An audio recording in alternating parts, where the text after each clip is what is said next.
Hey guys, we're back to you live again down at Sue and Hewitt Brown's. We're doing a little wedding rehearsal for their son Colin. Beautiful grounds here. This is kind of harkening back to one of my big pastimes, was catering all over the southeast here. Sue and Hewitt has allowed us to video part of what we're doing tonight. We're going to show you the grounds and show you, hey, this is where we cut our teeth in the catering and barbecue business. Last time we saw you, we were doing a little job on a Weber cooker back in the backyard. We kind of grew a little bit, got a nice little flat top cooker. We're going to do some things tonight. Didn't want to bring the big smoker out to this particular site because it's booked on another gig. We've got the ribs pre-smoked and at the ready. We're kind of temping them up nice and easy. We've wrapped them in saran, a little sauce, a little water juice in there, foiled them, and then we're just kind of bringing them up slow to temp. Same on the pulled pork. A little bit, I'll be doing a little grilled chicken. We'll rub that down with a little of the bear claw honey butt spice. And away we go. We'll see you back here in a few minutes. Tell me what you're doing there. Oh, we're just putting a little love dust on the chicken breast here. A little bear claw honey butt spice. You'll put this on anything but your honey. Well, maybe. But nice little sweet rub. As you can see, it's got a nice little kick of paprika in there. Sugar, cinnamon, salt. A couple little other herbs and spices, kind of like Colonel Sanders. Okay, you may be looking to see why I've got these ribs stacked the way I've stacked. Just trying to bring these up nice and slow. And what I've done tonight is I've got two 20-pound piles of coal that are lit, trying to create a little vortex indirect heating that will come into the middle and out. Just so it's not sitting on top of the coals, kind of overcooking these ribs. This particular grill is a little too tight to the distance is a little too tight to the top of the coals and a little too intense on the heat to be doing ribs directly over it. So I tend to do this remote and just kind of let that heat kind of gradually come into the center. Works for me. You got a grill big enough. Yeah, baby. That's liquid. Yeah, baby. You about ready to try to make sure this is right for tonight? Oh. What'd you mix in there this time? Not made in China. It smells so good. Woo. Kind of enough. Tell me the difference between a marinating sauce and a grilling sauce. A what? A marinating sauce and a grilling sauce. Typically, a marinade is a thinner product.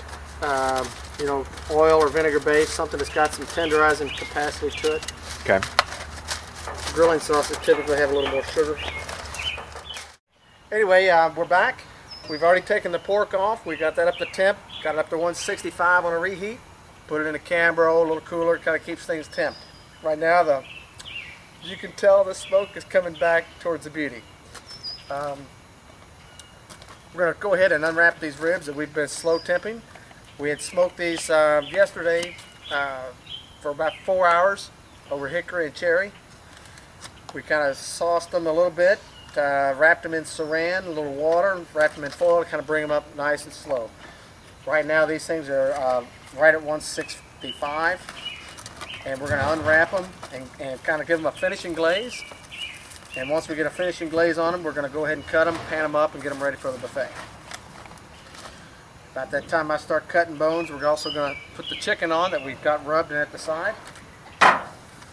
And let's see how we're going to finish up. Those are nice and tasty, nice and warm.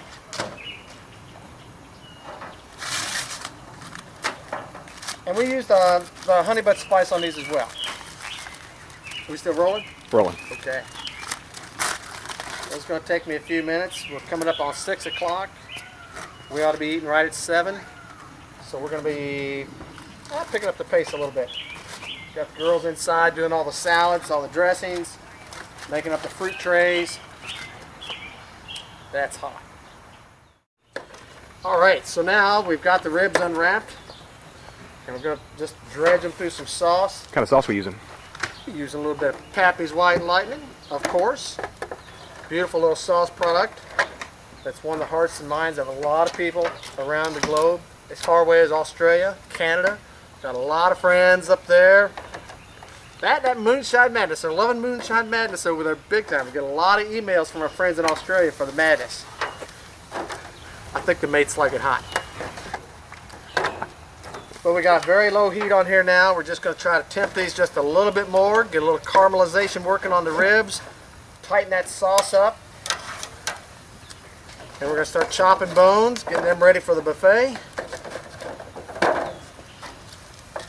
And making sure our friend here doesn't get a larger than life cut. Isn't that right, Roscoe?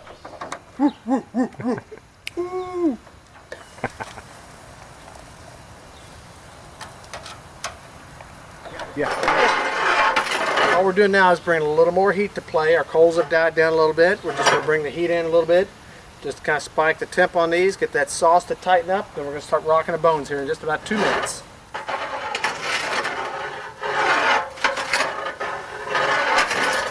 Looking pretty tasty.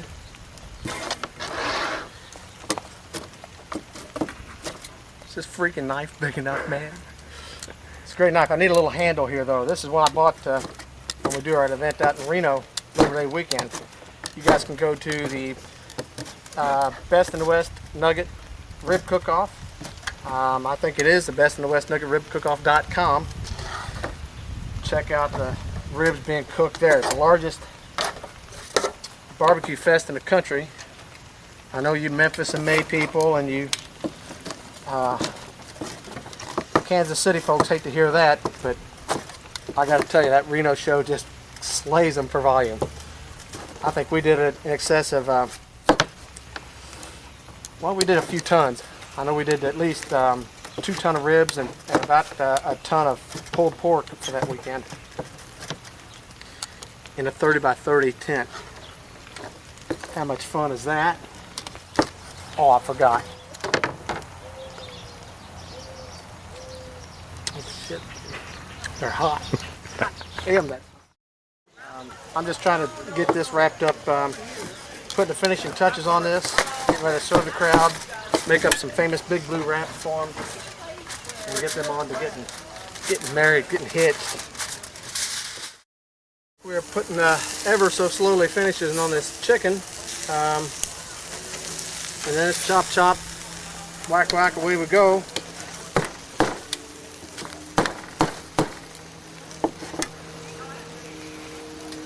And get all these lovely people fed tonight. Get them a full belly, a couple of good cocktails, and enjoy the hell out of life. Pappy loves you. We'll see you next time.